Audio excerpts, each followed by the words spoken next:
to the Dr. Broadway Podcast, the musical theater history podcast where a couple of doctors sit around and talk about Broadway. I'm your co-host, Dr. Kristin Stultz Pressley, joined as always by Dr. Tracey Brent-Chessum, who is going to elaborate on the path that this episode is going to take. Tell us, Tracey, where is this episode going? We are in episode 4 of Bookish. Right? And so we're looking today, I didn't say micromester, of our new micromester But Bookish. Now you did. Now you got it in there. Where we're talking about the touring musicals based on books. And today we're discussing, of all things, The Phantom of the Opera. The longest running musical in Broadway history until... What is it, Lion King takes over? Chicago will be first. And Chicago still has a ways to go. It's got like 2,600 performances to go. I mean, there's Really? still a gap. Yes. So, I mean, what's that take? Maybe 4 to 5 years? Yeah. So, I mean, it certainly could still be running in 4 or 5 years. But maybe not. Who knows? So, I mean, Lion King will. Yeah, I'm a big believer in Lion King. I'm just gonna you are bullish. You are bullish on the Lion King. on the Lion King. I'm good with Yes. So the Lion King opened I think the fall of 97, and then Chicago. So it's a year behind Chicago. Yeah. So Chicago was November 96. So, and that was 8 years after January. Let's see, almost 9 years after the January 88 opening of Phantom of the Opera. Yep. But then we had an interruption of COVID. Have you heard that one before? So, it's not, the timeline is not perfectly clear cut because of that interruption. But suffice it to say, Chicago is still 4 to 5 years away. We're still Lion several King is years 6 out. years. Yeah. Yeah. Phantom is, obviously, it's iconic. It's one of those shows that, most people, if they like the theater, they've at least encountered it. If not, they've seen it before, just because it has been so readily available to folks. And especially on Broadway, they have made, good use of the fact that they have that name recognition now. And, or did, until it closed, which everybody was like, Phantom is closing? I could not believe it. I could not believe it. And I think there was a very good reason why it closed after it reopened after COVID. I think that there's some reasons we can tick off why that happened, and we'll probably talk about that at the end of the episode. But never fear, we probably don't need to live long without it on Broadway. There is a new production that is being mounted that is kind of a re-envisionment. Is that a word? Re-envisionment? I don't think so, but probably not. But we get what it is. If we can use micromester, I guess you're right. Re-envisionment. We can say re-envisionment, and we're doing it. Re-envisionment. You can tell I have been sitting in my office working all day. That's where my brain is. But there's a new production called Masquerade that's on its way. So we may not have to live without it for long, but in the meantime, it's out on tour and still does incredibly well on tour. So it just goes to show how, name recognition, once you've got this thing rolling, it will sell and it will tour well, and you can continue to make money with it that way. Yeah. Just from a personal perspective, this was my very first Broadway musical. We went to New York in probably April of 1991 for spring break. And this, of course, is what we saw. We knew all the words. We'd listened to the cassette tape. We knew it backwards and forwards. And so it's always going to hold it'll always hold a very special place in my heart, though I wouldn't put it up as one of my favorites. I will say, however, that I went to New York to speak at Broadway Con in 2018, and we were there the night before its 30th anniversary. And I took my nieces, and they were both teenagers at the time. And so to see it with them was so special, but I will also say it held up. I mean, really? Yeah. 26 years after I'd first seen it on Broadway, 30 years after it premiered on Broadway, it still really held up. And in fact, I've got some things to say, and I will say them at the appropriate time, about the casting of that particular 30th anniversary production and how it totally changed the way that I saw the Phantom of the Opera. Really? Yeah, it totally changed things for me. And it actually, I don't want to get ahead of myself, but I will, because when have I not? But it totally changed the way I interpreted the show. And I think that that change in my interpretation of the show, which I had seen so many times, mostly on tour, enabled me to be one of about 4 people on the planet Earth who enjoyed its sequel. What's the Love sequel? Never Dies. Love Never Dies. Oh, I loved it. Loved it. But I think I would not have loved it had I not seen this particular 30th anniversary cast. So we saw Love Never Dies on tour because it never did get to Broadway. Right, so it's the sequel to this, written by Andrew Lloyd Webber. And actually, it was funny. My wife, Caroline, she had never seen the Phantom of the Opera. I don't know how she quite missed it. But it's just kind of one of those weird things that this was just a big gap in her musical theater education. Yeah. And so she saw Love Never Dies first and was thoroughly confused and had was like, what have you taken me to see? Yes. So for my 40th birthday, we went to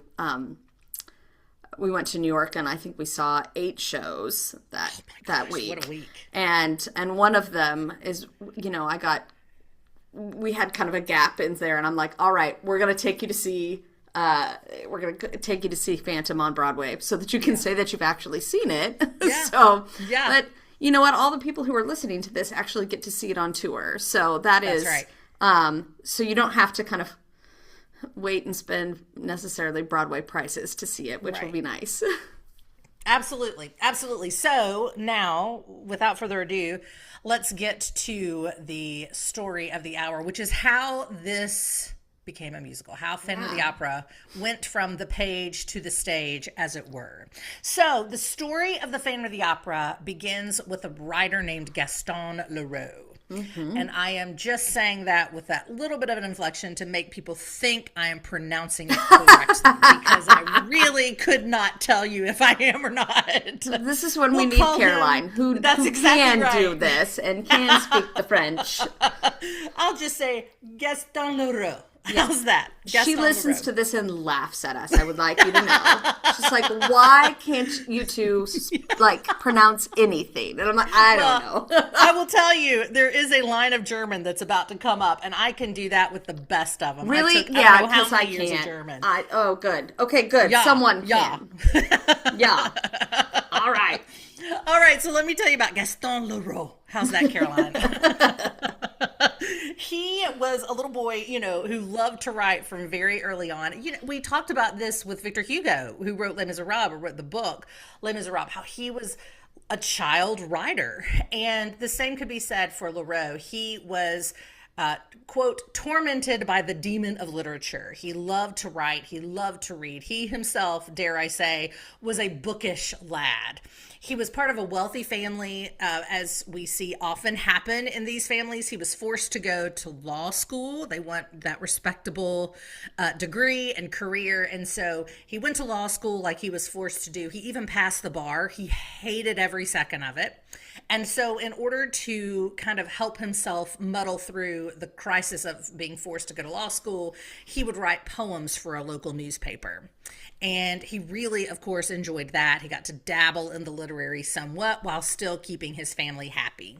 Now, while he was in his last year of law school, so this is 1889, his father died. And his father left him 1,000,000 francs. How much I was about to say, if I could only convert that far back. In American dollars and adjusted for inflation. Okay, well, I can't tell you because the inflation calculator only goes back to 1913. So we can't do that. But guys, that's a lot of money. Yes. So we know we can do a little bit of, armchair figuring. Victor Hugo's advance for Les Mis was 300,000 francs, which was the modern equivalent of, I think, $3 million I think. And I know that because another guy did the research and he must have a better inflation calculator than I do. So if you think this was about 25 years after that, and it's like 3.5 times more than that. So maybe 10 to 15 million-ish, maybe? Yeah. A lot. That's still a lot of money. He leaves him a lot, but this is what's going to blow your mind. So Gaston Leroux goes through that 1 million franc inheritance in half a year, 6 months before he is penniless. This man, not surprisingly, loved to live the high life. And he went through that much money in 6 months' time. Now, I would love to say that I would have no idea how to spend that much money, but I would. I would be one of those people that could do that and would have to be reined in. Like, right. It sounds like once his father died and he got left all of this money, he was like, no one is speaking any sense into my life any longer. And that is not... Oh, my goodness. Yeah, can you believe that? So he ends up penniless in 6 months. And so as a result, he has to start working. So he starts to do court reporting, which is a real marriage of his law school education and his love for writing. So he works for that same newspaper he'd written poems for earlier. And it's a real win-win for him. He gets to kind of combine the law school that he had to do with the writing that he loves to do. And before any time has passed, he's gaining notoriety as a journalist. And he starts traveling the world, reporting all over the world. Of course, this is, in the late 19th, early 20th century. So traveling is becoming easier. And he takes advantage of those technologies that help him to go around the globe learning more about different things. By 1907, so not long, about 15, 20 years after his father's death, he is financially secure. He is stable enough to leave behind journalism and return home to France and to his first love, which is literature. And he starts writing adventure stories, romantic adventure stories to be specific. In fact, his first book had come out in 1903. But he'd had several successes as a novelist. So, like I said, by 1907, he can pretty much do whatever he wants. So a few years later, he goes to the Palais Garnier, which is the Paris Opera House. And there were rumors all around that this opera house was haunted. There'd been unexplained deaths. There were accidents like a 7-ton chandelier falling into the audience in 1896, which killed one spectator. The thought was that one of the candles that were used for lighting backstage had burned through the rope that held the counterbalance. And so it snapped and the chandelier fell, killing one. There was also the tale of a subterranean lake that ran under the opera house. Okay. All right. So if you've heard a couple of these plot points and you're familiar with the Phantom of the Opera, then you probably know where our boy Gaston was inspired to write the Phantom of the Opera. So indeed, he is inspired to write. He writes this whole book in 3 months' time, which seems outrageously fast, but he would often, things would come to him even in dreams, and he would jump out of bed in the middle of the night and rush to write down what had just come into his mind by a dream. And so he has enough of this written and ready to publish by September of 1909 that it's published as a serial in a Parisian newspaper called Les Gaulois. I'll spell it. Gaulois. Gaulois. I don't even think I can say it. Anyway, look it up if you want to read it. Let's get to the German. Okay. Please. So it appears as a serial. Now, let me explain what that is for some people who maybe you thinking I'm talking about a breakfast food. A serial would be like installment stories told in a newspaper usually. Charles Dickens stories were often told this way. All serialized, yeah. Yes, they would be like a chapter would be in this week's edition, and next week you'd have to get, whatever, the Sunday Times or whatever it was published in order to read the next chapter in the story. So that was what we mean by serialized storytelling. So this and that was happens in published America all the time as well. Yeah. Yeah. You can't really get somebody to publish the whole book unless it's been serialized, and market for it is still there at the end. That's right. That's right. That's right. Because you've got a built-in readership. You've got some excitement generated by people who are like, I gotta know what's next. I gotta see what comes next. Yeah. And so it first appears in September of 1909, and then its final installment is published in January of 1910. So by March of 1910, La Fantôme de l'Opéra is published as a book. Mm-hmm. And then a year later, it's published in the U.S. So in 1911 is when we get the English publication in the U.S. Now, it did get good reviews. The New York Evening World, one of the New York papers, called it the most daring sensation novel of the new century. The Washington Tribune said that his most imaginative and yet realistic plot that has yet sprung from his fertile fancy. They called it a story as eloquent as any ever acted thereon in actual fact. They loved it, right? But in spite of this, it didn't really have much staying power, right? Particularly relative to his other works, it was not the most popular, though it did sell well initially in the U.S. In fact, the New York Times quoted or reported that it was one of the top 6 works of fiction sold in the U.S. in March of 1911. So it did have some readers, but it was not as popular as his other works had been. After it's published in book form in the U.S., it's then serialized in the New York Evening World. So that helps to build some excitement about it. That helps to sell more copies as people in the U.S. become familiar with the story by way of the serial. But still, relative to his other works, it was not the most popular at all.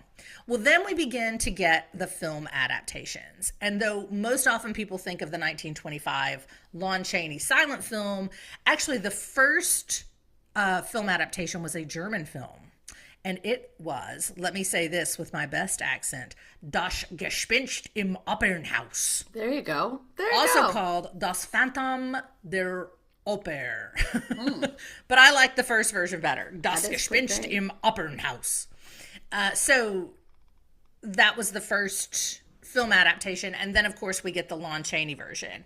And the Lon Chaney version remains iconic, right? Like, I remember my mother was in the hospital because she had something wrong with her heart. And this was years ago, and it resolved, and thank God for that. But my father was home with myself, who was 5, my sister, who was 9, and he showed us the Lon Chaney version. He did not. At home. Yes, he did. On VHS. And it still terrifies me when I think about it. Mr. Stultz. Yes, thank you. Thank you. What were you thinking? But let me tell you what else he showed us. Does he listen to this? What, sir? I have so much respect for you. Thank you for buying that dinner for me in London. What were you thinking? Let me tell you what else he showed us, which I think is more egregious. We could.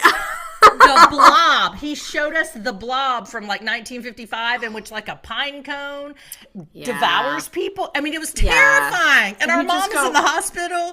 There's so much wrong with this. But I digress. It was terrifying. And I'm not the only one who was terrified by it. In 1925, reviewers wrote, "This is the feature that has the record of fainting women in the audience and causing cold shivers in the backs of hardened critics." So everybody was terrified of this. It took 2 years to make this film. It's really interesting to kind of hear everybody's response to it, because it's like at this weird time in literature, a weird time in kind of theatricality, where it's like we're leaving romanticism behind and we're going into melodrama, and then melodrama on the European continent is very different than the melodrama here. Our melodrama is far more complex and a lot less kind of black and white. Melodrama on the continent was very, it's what we understand as, oh, that's so melodramatic, right? Yeah. But it's, the morally divergent characters where it's like you've got that they're either all good or they're all bad and there's no in between. But in the United States, that gets complicated by the fact that it's like, we don't have somebody who's all good or all bad. It's really, are you with me or are you against me, that kind of complicates our version of melodrama. And so, the Phantom of the Opera has some of this quite a bit of kind of romantic and romanticism kind of ideals in the character of the Phantom, but he is a very, like, he either gets morally polarized or he doesn't. And what makes him so scary, I think, is that he isn't just all bad or all good. It's that you can be taken in by him. Yeah, and I think that's doubt. a really interesting thing, especially something coming out of France at that point, to have a much more kind of American melodramatic character, like a very, very kind of a departure away from what was actually kind of happening on the continent at that time. But I love some of the reactions to these films because they do kind of feel a little bit like, is this all horror, or is it horror because we're starting to fall for it and then we realize that we've been taken in? I don't know. Yeah, absolutely. Well, so this film takes 2 years to complete. There's a cast of 5,000. And I'll tell you, I read that, and it was attributed to a newspaper article from 1925 when it premiered, and I was like, I need to see that because maybe that author was speaking figuratively. But sure enough, I look at the original newspaper article from 1925, and it says a cast of 5,000 people. Now I know Cecil B. DeMille was known for the cast of thousands. I know, but man, that seemed excessive.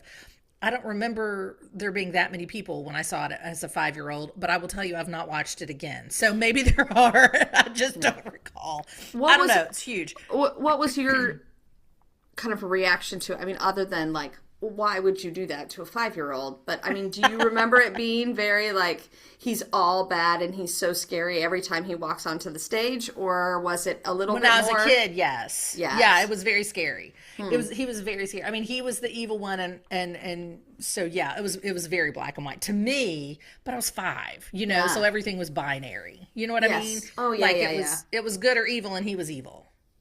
So, but like I said, I've not seen it again. But I think what you're hinting at is going to come back up when I talk about casting. Well, yeah, of that 30th anniversary. So because I know what you're saying, and I didn't get it in this production until I saw that in 2018. Yeah, it's the melodrama of. I mean, this is a melodrama. It always has been, but it's just that it is a complicated melodrama. It is not classic in any way, shape, or form. So, right. I mean, even with the film adaptations, you can take a melodrama and make them more classic or make them more complicated. And in this particular case, this story serves both. It can be a horror film or it can be a love story. Which is what you get with the musical, and it just the setup of it makes it very, very, very helpful. I think. I mean, it just makes it very malleable, and you're able to do so much with it. It's a great. This is one of those books that sings to me. Obviously it's sung to a lot of other people. Right. But there's a reason that this is musicalized, and it hits because you do, the moment you kind of meld the romanticism with music, that, everybody's all done. All putty in your hand. Yeah, and it is one of those stories that kind of is in the public consciousness. That Lon Chaney version in the U.S. was enormously important because even people who weren't forced as 5-year-olds to watch it by their father while their mother was in the hospital, you still know Lon Chaney is Phantom of the Opera, right? I mean, that's iconic. Yeah. Like Lon Chaney, like often if you'll see a movie montage, you see Chaney in that, with that mask and the cape, and that's part of it. I mean, it's just an iconic thing. Then, of course, they remake it in 1943, starring Claude Rains with a full sound production. I've never seen that one, but it exists. But the Lon Chaney is definitely the iconic one. So there's Phantom of the Opera. Now, let me talk about Andrew Lloyd Webber and Cameron Mackintosh, but I'm not going to say much about either one because I feel like we have talked about others we've talked about them by way of Jesus Christ Superstar, right? Didn't we do a Jesus Christ Superstar? I don't think we did. Okay, then Cats, right? Did we do a Cats? I don't think we did. Okay, so I cannot keep straight what I have talked about. We have talked about Cameron McIntosh. Okay. We know that. Okay. I feel like we did because we talked about him during Les Mis. Okay. But we have not talked about Andrew Lloyd Webber at all, so we probably should do that. Oh, gosh. Okay, well, that's... Okay. Well, okay. She's saying this, y'all, because the first thing I said to this woman when we got on and started today was, your notes are 6 pages long. We're going to be here for hours. And my response was, it's the longest running musical in Broadway history. It is appropriate that this is our longest running episode ever. It is appropriate. Having said that, I will very quickly tell you about Andrew Lloyd Webber. Oh, but I'm going to be quick because I know that time is of the essence. So Andrew Lloyd Webber is a British composer. He grows up in the UK, and he has his first big hit, or he writes his first big musical with lyricist Tim Rice, and that is called Joseph and the Amazing Technicolor Dreamcoat. Maybe you've heard of it. Yes. They are writing because they had connected, and Rice wanted to write pop music lyrics, and Webber was writing musical theater. They needed, one needed a composer, one needed a lyricist, and so it was a match made in heaven. And so they get the opportunity when they're both very young. I think Lloyd Webber was still a teenager. Mm-hmm. I might be wrong about that. He was very young. Tim Rice was just in his early 20s, and they write Joseph and they made Amazing Technicolor Dreamcoat, and it's written as a 15 or 20-minute cantata for the boys of a boys' school in London, the Collett Court School in London, to perform. What happens is it's so popular that it's performed again, and they add a little material to it, and eventually at one of these subsequent performances, one of the fathers of one of the boys who's in the school sees it, and he happens to be a reviewer for the Sunday Times, I think, or the whatever London paper is, and he writes a glowing review of it. And suddenly, whoa, we've got Andrew Lloyd Webber and Tim Rice, right? So that was 1968, and then they're trying to, that never, by the way, plays the West End or doesn't play Broadway for years, although it becomes very popular, touring, community theater, educational theater, that sort of thing, but it never plays Broadway for a long time. And Lloyd Webber and Rice begin to realize, hey, we've got a really great thing going here. Let's try to mount a show and take it to the West End or take it to Broadway. But as you can imagine, nobody really wants to take a chance on a guy who's barely 20 and another guy who's maybe 25. And so they have a hard time finding a producer who'll take on their work.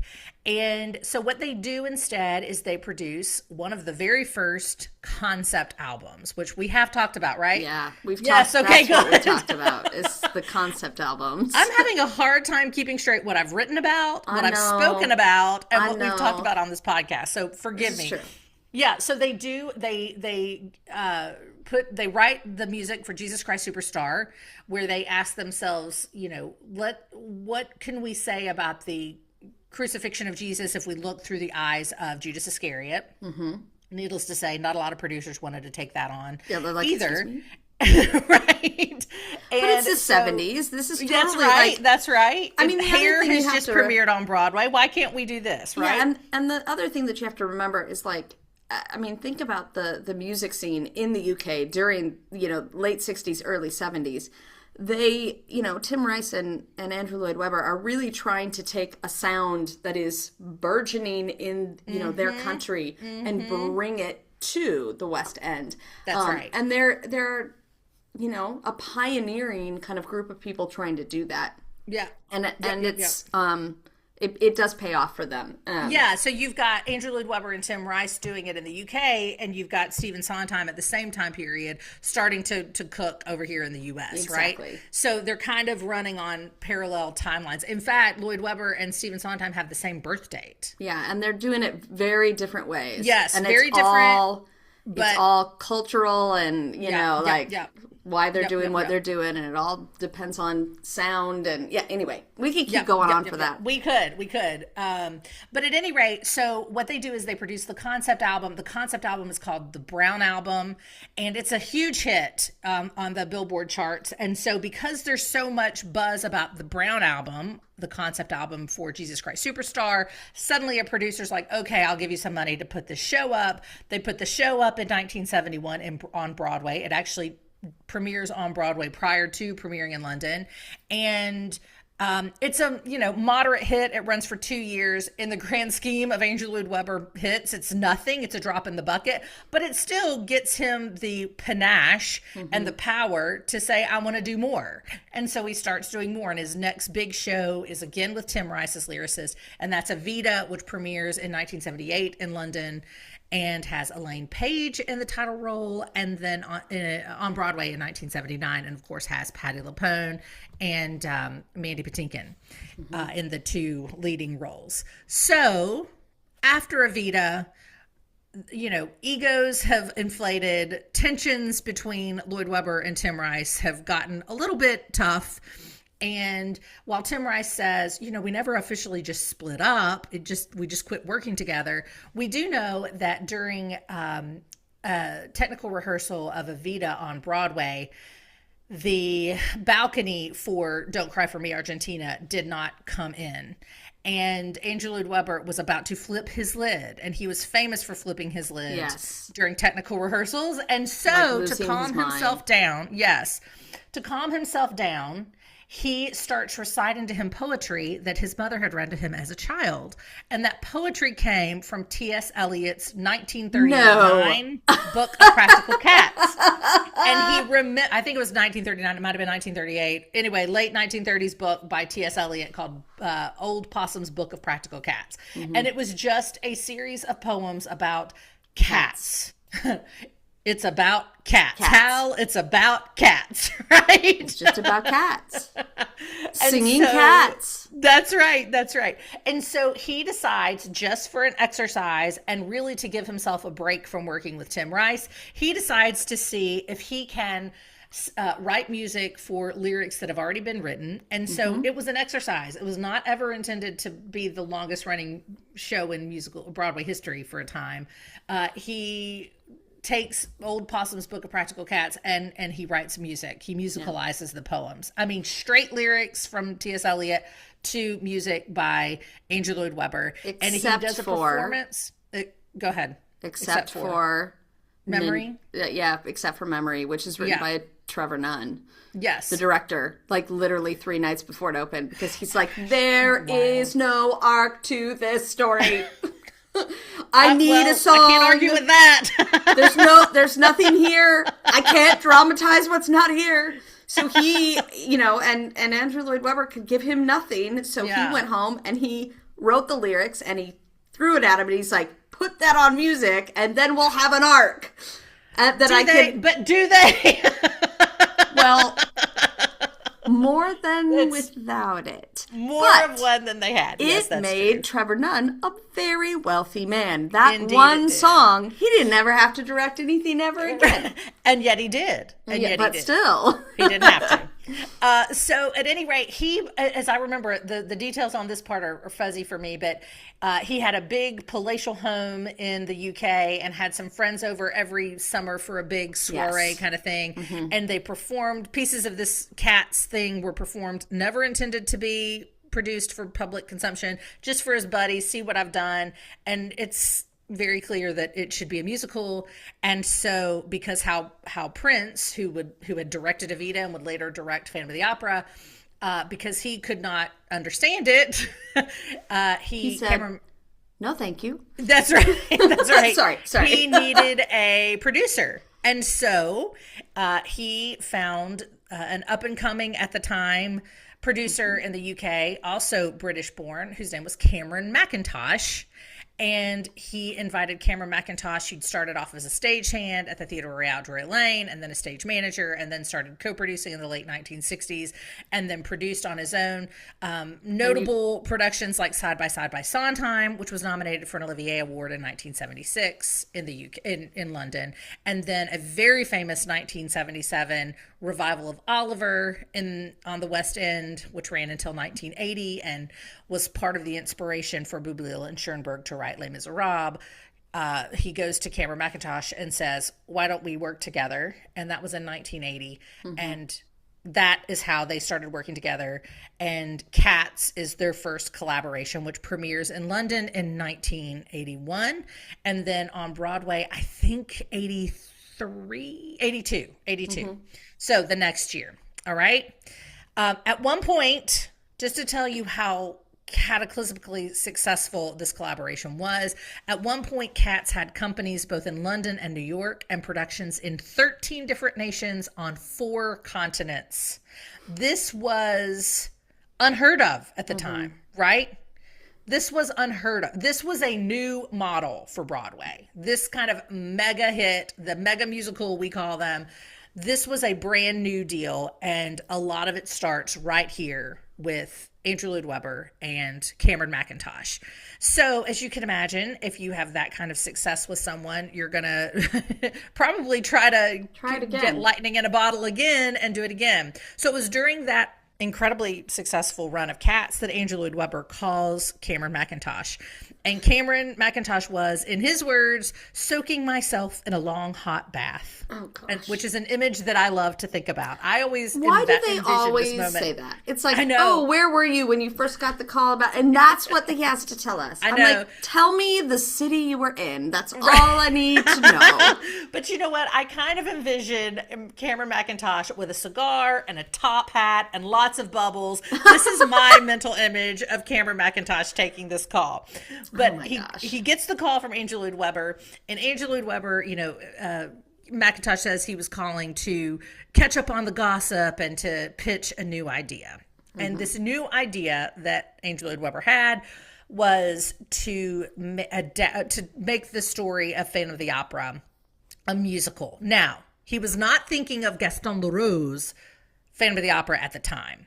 What he was thinking of was a musical adaptation that had been done by a playwright named Ken Hill in 1976, where Hill added new lyrics to existing classical opera music to tell the story of the film.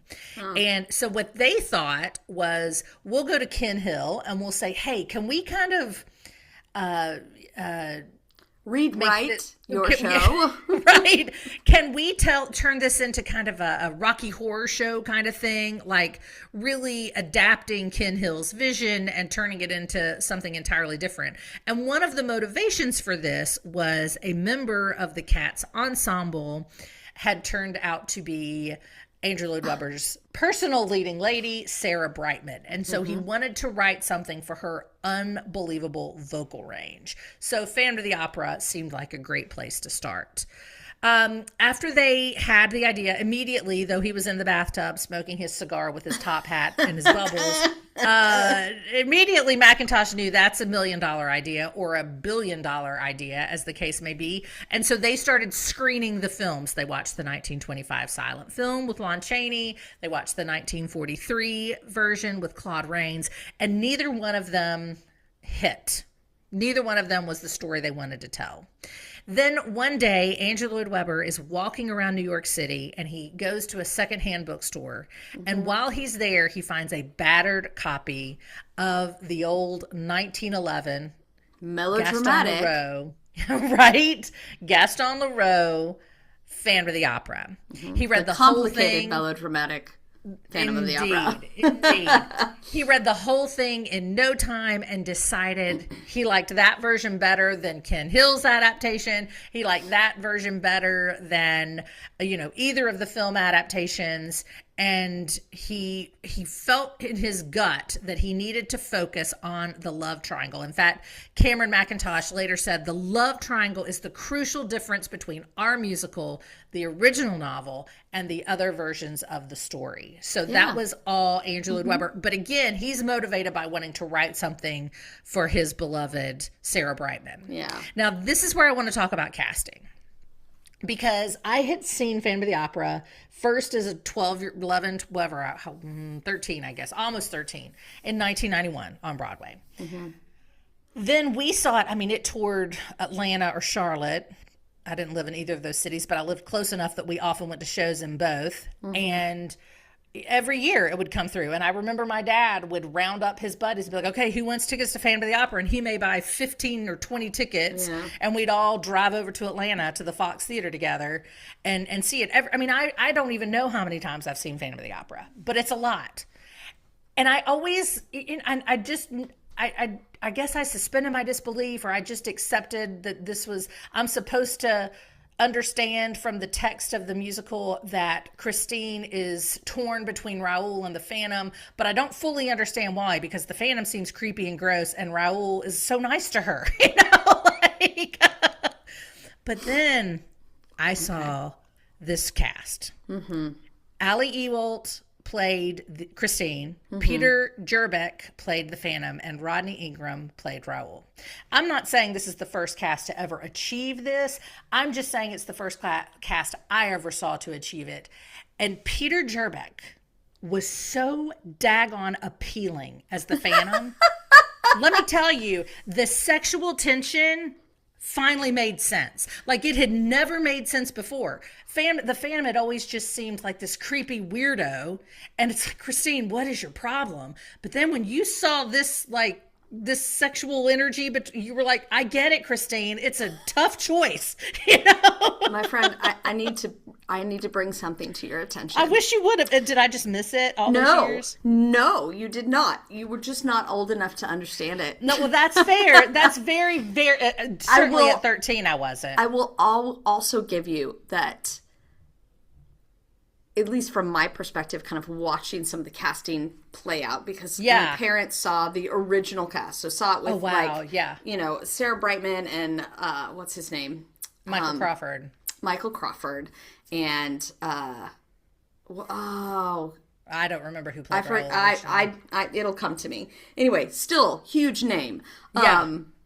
Played it on Broadway and then came to Los Angeles and had a sit down run there, and all of these, well, especially when you come to Michael Crawford, like, this is a big name star, but he was not young. He was advanced in age because he'd been in Hello, Dolly in the 60s, right?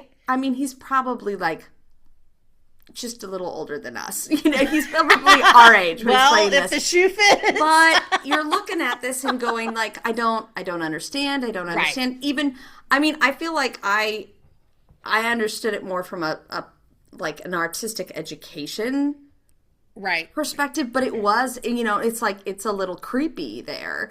And I think as they started casting younger, I think that does help you kind of go, okay, so this isn't an older man who's being creepy and trying to groom her. Right. This is somebody who really does appreciate her talent and is her equal, just happens to be slightly creepy. But you're right. The casting does kind of change things. I agree wholeheartedly that my age played a part early on, but I had seen it more recently. You know what I mean? I had seen it as an adult, and it had never played out it was always the same. It was always the same as, like, why is she seeing this weirdo? Like, what is the pool? Yeah, once and then I saw a good tour, cast. It was, the casting, like, when I saw it in, I saw it on Broadway again, probably 2003. Okay. And I saw it on tour probably in the late 90s, and then saw it again on tour probably in the teens. Like, the Phantom got younger and younger and younger Yeah. each and every time. But even that like late 90s one out on tour, which I mean, I think it was Columbus, Ohio. So this is not like, I mean, this is not a Broadway, cast. This is a third or fourth national tour kind of casting. And they were just getting younger and younger and younger. I don't remember him feeling old, right? Right. Right. But yeah, I mean, the older I get and the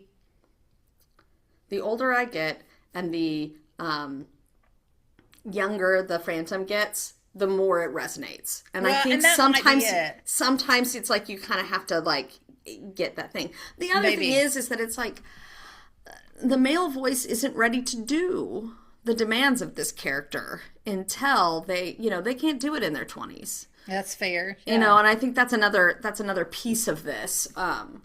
To really, really do this role effectively, I mean, you have to have a mature male voice. Yeah. It makes it hard. But I 100% agree that it was like every cast I had seen before. And I had been a theater reviewer, so I had been in Atlanta and seen it every year as an post college. Then I had been speaking before performances at theaters in Greenville, South Carolina. So I had done there as an adult, but it was that 2018 30th anniversary cast that I was like, oh my gosh, I'm seeing this with fresh eyes for the first time. So I definitely think the age was the big part of it at age 13 and even going through my teen years. But there was something like, it was very charged. And that's why I say when I saw it's not Never Gonna Dance. It's Love Never Dies. Yeah.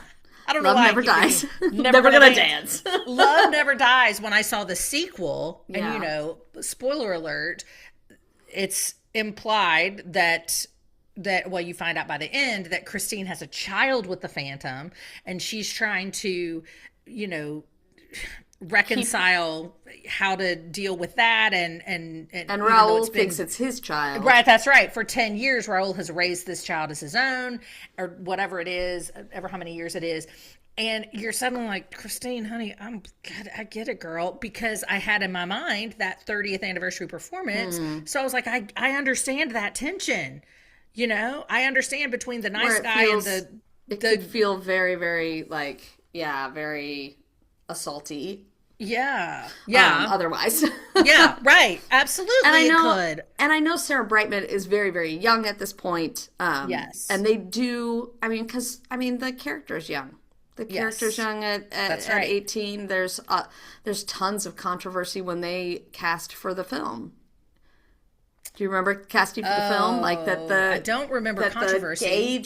The age gap was so large and she was so young. I don't remember that. So there is an age complication in this one. Yeah. And it's not one that I'm sure that can be perfectly solved. So. Yeah. But you're right. It's like, the cast matters. Yeah. Big time. So the original plan was they were going to tell the story, and Andrew Lloyd Webber was just going to use famous classical works and write incidental music. That was going to be his only contribution. But they met with Jim Sharman, Cameron Mackintosh and Lloyd Webber did. They met with Jim Sharman, who had been the original director of Jesus Christ Superstar. And Sharman is the one who suggested a whole new score. And so Andrew Lloyd Webber decided to take his advice and to write one. And of course, he would fit it perfectly for Brightman's unbelievable vocal range. This is announced. So the conversation with Mackintosh, who was in the bathtub at the time, happened in 1984. This production is announced in the New York Times in 1985. And then it starts rehearsals in London in August of 1986 with director Hal Prince, who, like I mentioned, had worked with Lloyd Webber on Evita, right? As the director of Evita. Is that right? Am I right? Yeah. Okay. For some reason that felt wrong, but yes. So director Hal Prince, they're working together again. And, two of the unsung heroes of this are the lyricist and librettist, or co-librettist, whose names never come up when you talk about the development of Phantom of the Opera. But the lyrics are written by Charles Hart with additional lyrics by Richard Stilgoe, and then the libretto is by Lloyd Webber and Stilgoe. All right? But notice, Charles Hart, has he written anything else? Yes, I feel like that's a trick question. I know his name, right? How do I know his name? No. Okay, no, he has not. Stilgo starts, isn't the story that Stilgo starts them and it just isn't working or something to that effect? I don't know that part.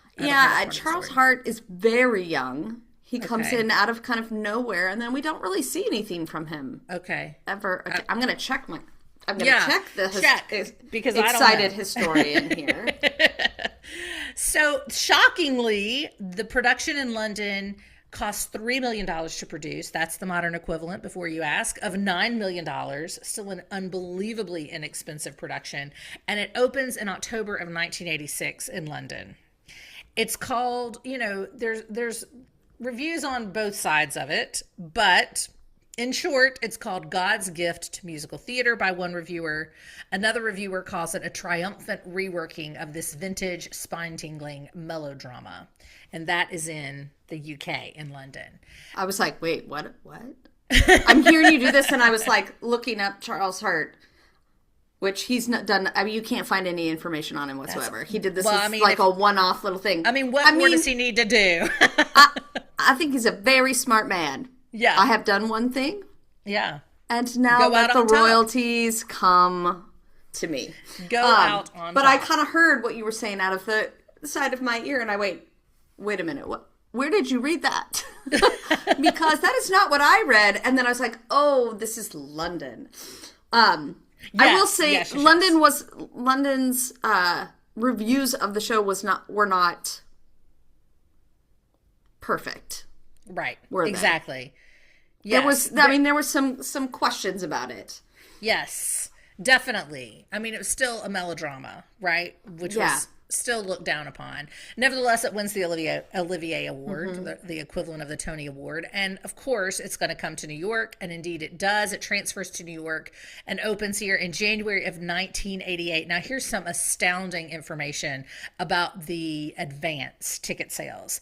Oh, gosh, it had an unheard of $17 million in advance ticket sales. That's the modern equivalent of $46 million. Well, now, I mean, if you'll remember back to our episode about Les Mis, we talked all about Cameron Mackintosh and his marketing campaign and how it was brand new for American audiences, and we started seeing the Phantom's Mask, and that's it on billboards all over the place for months before it. They replaced them with the logo of the Phantom of the Opera, and then so he has a long game when it came to marketing, and it was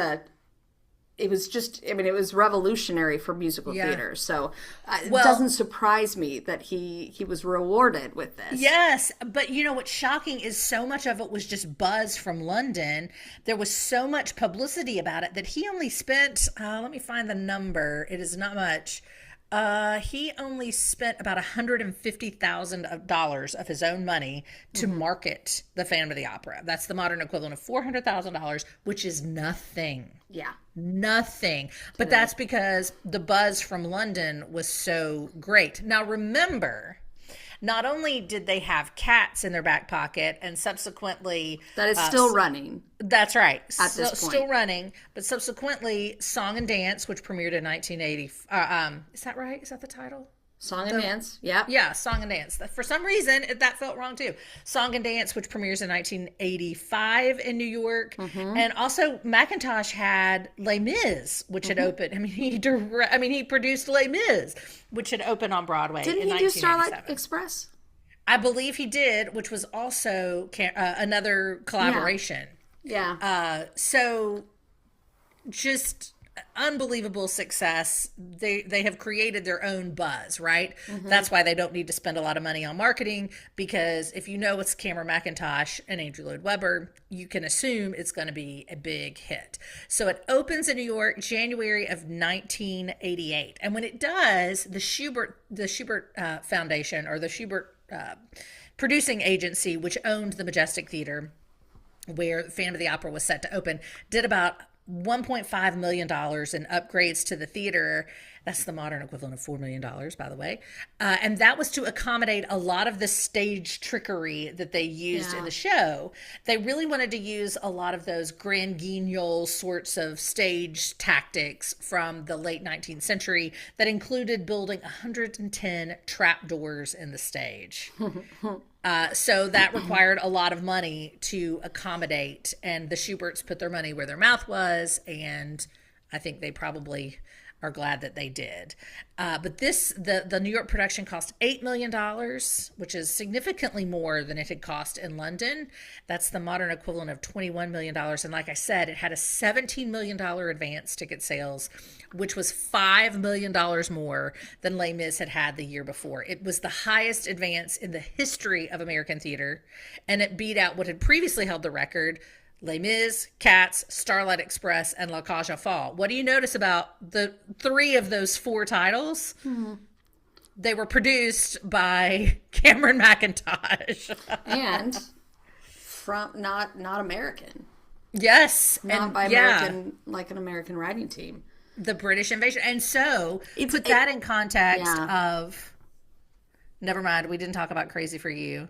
Sorry, my mind is overlapping. We have on the Delaney Benson episode? Yes, on the Delaney Benson episode. We have indeed. In that case, that's why, you can imagine why, when Crazy for You premieres in 1992, and I believe it was Frank Rich, but I could be mistaken about which of the reviewers wrote it, but one of the great reviewers wrote, when historians look back and say Americans are back in charge of the musical, they'll call it this moment when Crazy for You premiered. But it's because the British invasion had dominated under the leadership of Cameron Mackintosh, and to a large extent Andrew Lloyd Webber had dominated the 1980s. So that puts that quote, which I remember reading on air, into context. Right? Yeah, and I mean, I think it has such an interesting history because of the fact that there's obviously a response from the audience coming towards Phantom. But every time you start looking... So I went back and looked at all of the original reviews. Mm-hmm. And they hated it. The reviewers? I mean, the reviewers hated it in London. And then right after it opened, I mean, just scathing. Right. And then as people flocked, they would call it, oh, this is just so melodramatic. But then people would be like... weeping and actually loving it. Right. And we had to start tempering it, which is kind of where we get some of these examples. When you get to the United States, you see the same thing. But what I love about it is that Frank Rich, I mean, he shows his whole hand when he reviews this one, because he's more frustrated that we're flocking to something that's British. Like he says in that initial review, this is, quote, another sign that times are changing and that our boom era, like the opera house's chandelier, is poised to go bust. It's my favorite line from that review. And it's just like, American musical theater is over, and it sucks, and this is what did it, melodrama, like, what is wrong with you people? And, and I kind of love that he does show us his hand at that point, because, then in 1992, he's like, we're back, we got it. We got it. We could do something with this, y'all, like, maybe we're not gonna die, and if you've looked back at, if you've been with us since the very beginning and you've looked at those timeline episodes, like, that this is a really rough time in American musical theater history. We don't have a lot of kind of representation on Broadway from the Americans, and that has a lot to do with the AIDS epidemic. It has a lot to do with the fact that we don't have those mentors to mentor the next generation. It just takes us some time, and then it really starts getting to moving in the middle of the 90s again. But we have a very slow, really kind of scary 1980s, and it's interesting to see how somebody like Frank Rich from the New York Times is looking at this and going, crap. I mean just basically going, they're gonna love this, and it's not fair. Like, where he says, quote, in this is my favorite, I'm gonna say another one. Go for it. Quote, favors Phantom of the Opera favors the decorative trappings of art over the troublesome substance of culture, and finds more eroticism in rococo opulence and conspicuous consumption than in love or sex. And I'm like, wow. Relax. Yes and no. Relax, Frank. Yeah, and that's kind of how it feels. Now, I mean, I understand where he's coming from. Yes, they did do a huge update on that theater. And some of the, the older kind of sleight of hand stuff really worked. The newer stuff did not. The stories that come out of those first few months on Broadway are hysterical. You know, the boat in the lake? Yes. That kind of thing, which is iconic, is it not? Well, in the 1980s, we didn't have computers tracking that. So they're literally sitting back there with, it's radio controlled, like it's a radio controlled boat. Now, what happens to a radio controlled car when something like, your batteries go dead? Well, when your batteries go dead, or when the police go by, who are utilizing all those radio jamming signals to try to get through, or an ambulance. Interference. Anytime that happened, and I mean, we know this from microphones. They said the microphone issue was an issue because they're just changing everything in the 80s.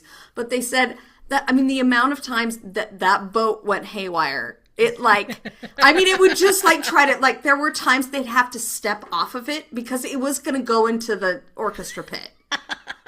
And I mean, I remember reading at some point that they did they had to have some sort of safety thing so that when the boat did go crazy, because they couldn't really make it work right. It never ever was perfect. That's they had to protect the orchestra from the boat because and so he's looking at this and going, people are falling in love with melodrama, and this is what we call the mega musical. These are kind of the biggest special effects that they have seen since, Ziegfeld? I mean, really? Yeah. I mean, probably. This is the biggest kind of opulence, the biggest kind of think about what people thought of that chandelier falling every night. Right, yes. Which is iconic and amazing. And the fact that the chandelier sits on the stage when you walk in, and during the opening of the show, it pulls itself off, swings out over the audience, and then is lifted. And they do it, in every tour, but no one had seen anything like this. And so that's what people were talking about. They were like, yeah, it's this melodramatic story, but the music is gorgeous, but I have never seen anything like that chandelier falling. I've never seen anything like, that's what everybody was talking about. And Frank Rich is like, we are going to lose our art form. Well, and then as much as I hate to admit it, he had a point, because the next year it kind of reached the zenith when Miss Saigon premieres, and it's got a daggone helicopter on stage, right? Yeah. And so, point taken, Mr. Rich. And the biggest escalate things even further that we're putting out that have some sort of longevity in that era, things like, Into the Woods, yes. But the biggest thing that you see there is the giant's head coming down, and it doesn't look great. It's not perfect. Yeah. So that's not really big or mega musical-y, right?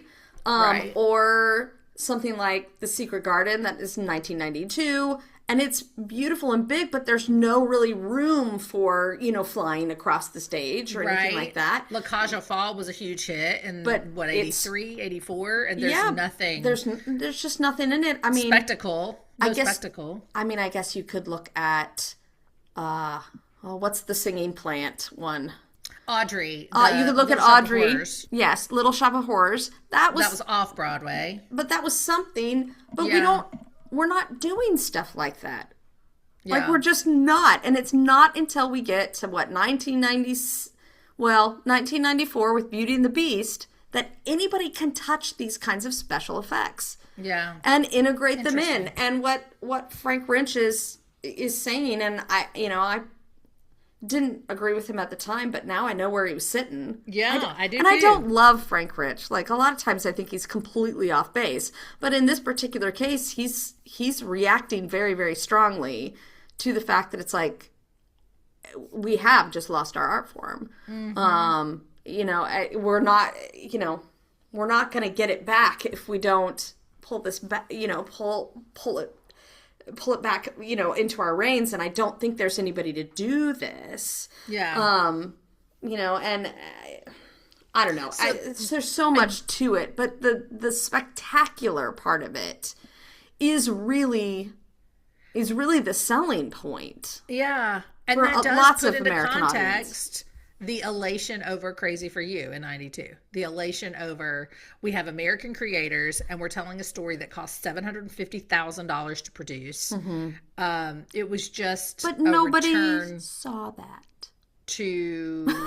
But I mean, just to Frank Rich's point. Yeah, you know what I mean? Exactly. I know, and his point, he's being that artistic kind of barometer for everybody. Yeah. But it's like, look, you know what? America is changing, and we needed Disney at that point. There wasn't going to be any forward momentum American musical theater until we could answer the spectacle part of it. Yeah. Yeah. So,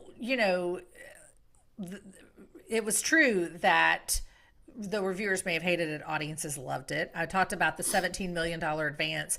The first day the box office opened for Phantom of the Opera, they did $920,000. Yeah. This is when you had to walk and stand in line to get tickets. And that's the modern equivalent of $2.5 million. This is between 7 a.m. and midnight in one day. There was a line that stretched a football field length down 44th Street where the Majestic is located. Prior to this almost $1 million day, Les Mis had held the record, and it was 470,000. So it doubled Les Mis output in a single day, and just broke all box office records. Ticket prices were a $50 top ticket. This is interesting, given some of the conversations we had. $50, but that's the modern equivalent of 136. I know, but still, so it's right on pace with the modern equivalent. For 136, I sit in the back row now. That's very true. That's very true. Let's be honest. Yes, that is very true. For Hamilton, I paid, and this was over 10 years ago now. For Hamilton, I paid something like $750 per seat to sit in the back row. So that's unreal. This is a different time. Oh, no, there's no doubt about that. But proving that it's not all that different. Regarding the $50 top ticket, now every other show was $47.50, which prompted a, quote, veteran Broadway publicist sadly to call the $50 tab, quote, the beginning of the end, end quote, for the not so great white way.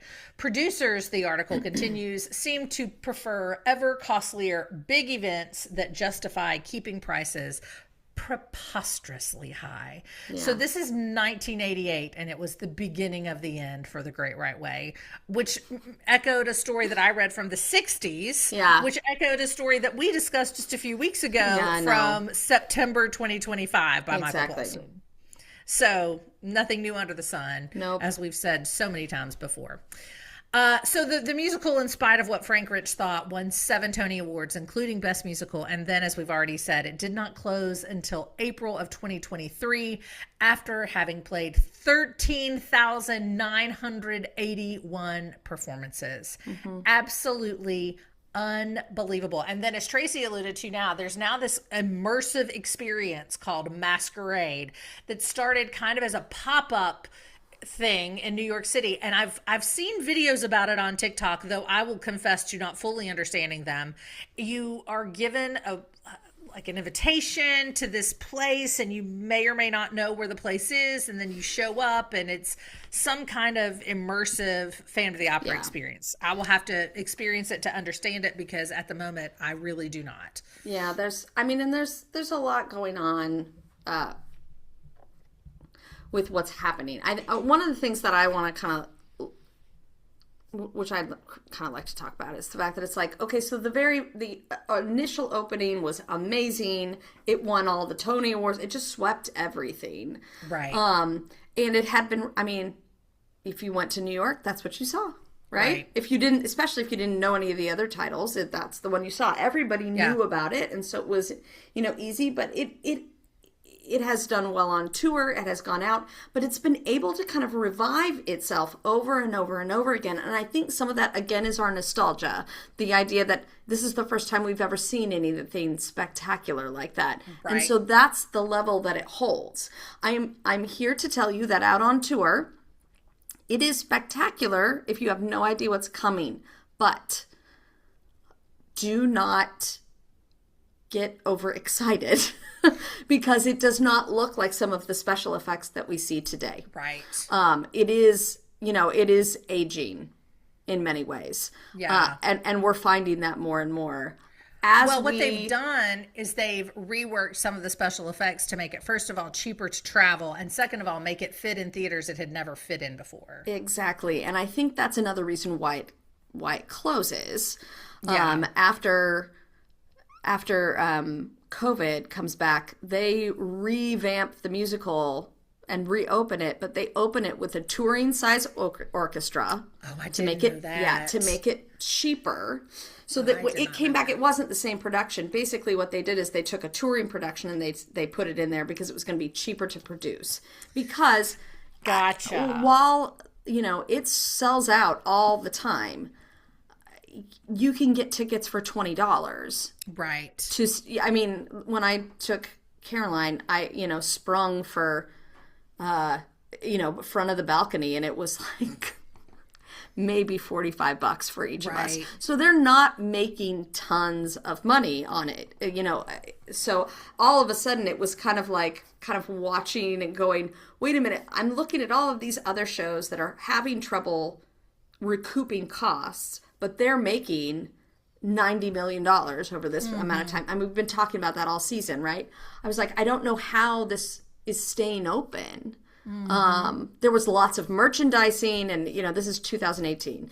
And tons of merchandising going on. There was tons of, lots and lots of, Phantom-themed drinks and this and that and all of this kind of stuff. And that was part of it. But it was still, like, the full orchestra down there. Right. It was still, the entire, that stage is covered. Yes. And the stage is just covered with dancers. There's still full cast, all of that kind of thing. And I remember thinking to myself, I don't know how they're keeping this open and paying everybody. This is the nice thing about having run for 30 years. I would imagine is that so, yeah. You can make a profit, even if you're selling tickets for $20.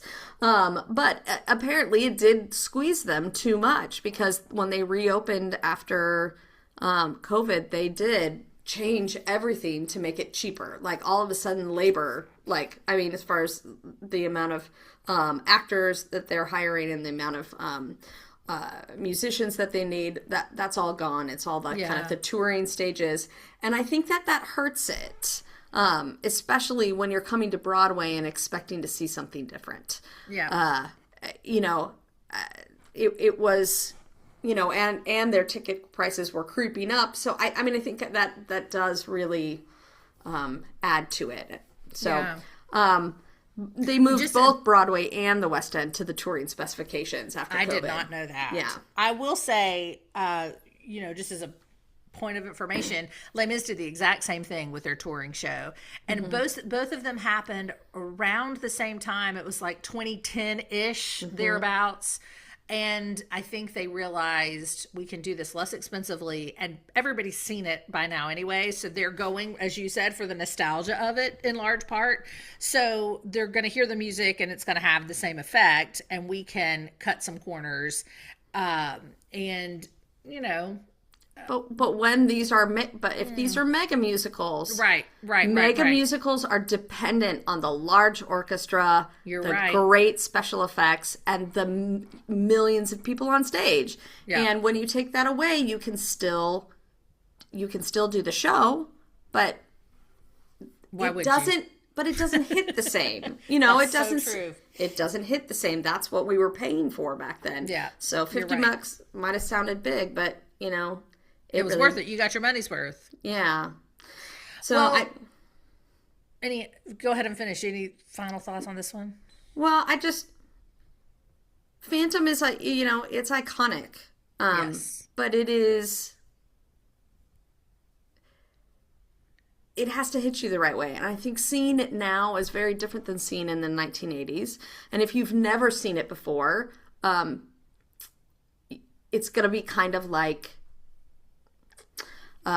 me with Indiana Jones. I never saw the Indiana Jones. I never saw Ghostbusters. I never saw any of those things when I was younger because my parents didn't want me to see things that were naughty or whatever it was. Right. But like coming back to them and seeing being like, I've never seen Indiana Jones, and now somebody sat me down and made me watch it, and I was like, why do people like this? This is stupid. Yeah. Right? Yeah. And you have to know what you're going in for. And so here would be my suggestion. Do not get caught up in the hype. Know what you're going for. I actually believe in reading reviews right now and understanding that this occupies a really special place in history. Yes. And start, first and foremost, with that album, the original one from Broadway, where you can hear just how big this show was. And if you go in with the understanding that you're walking in to see kind of the shell of what was, you're going to have a really, really good time. But if you're going in thinking that this is going to be something huge and iconic, you might be disappointed. And that doesn't mean that it's not a good show. It is a good show. It's a great show. It's just, it's managing, I think, sometimes our expectations, especially as shows age. And it's in a very, very tricky spot right now. It's not like next week's musical, The Sound of Music. Whereas that had a tricky time in the 70s and 80s because there's a little nostalgia and it hadn't really converted to that kind of iconic status yet. And I think we're kind of in a tricky stage with something like Phantom of the Opera too. So just that's what you need to know going in. And that's why we do this. Yeah. That's why we do it. Educating theatergoers, enhancing theater going. I do have one little tiny tidbit that I want to share because I did not know it, and I think it is so interesting. And I'll say it very quickly because I know time is of the essence, as always.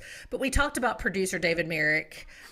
He was the producer of 42nd Street. We talked about it because remember we talked about how he'd kind of finagled the opening dates with regards to Gower Champion, who died. 42nd Street. She's talking about 42nd Street. That's right, of 42nd Street. And remember, 42nd Street had opened in 1980 at the Winter Garden Theater. And by this point, though it had moved to the Majestic in 1981, it had then moved again to the St. James in 1987. So the St. James is immediately across the street from the Majestic Theater where Phantom of the Opera plays. Now, we talked about what an impresario David Merrick was. And honestly, they don't make them like this anymore. So I wanted to share this.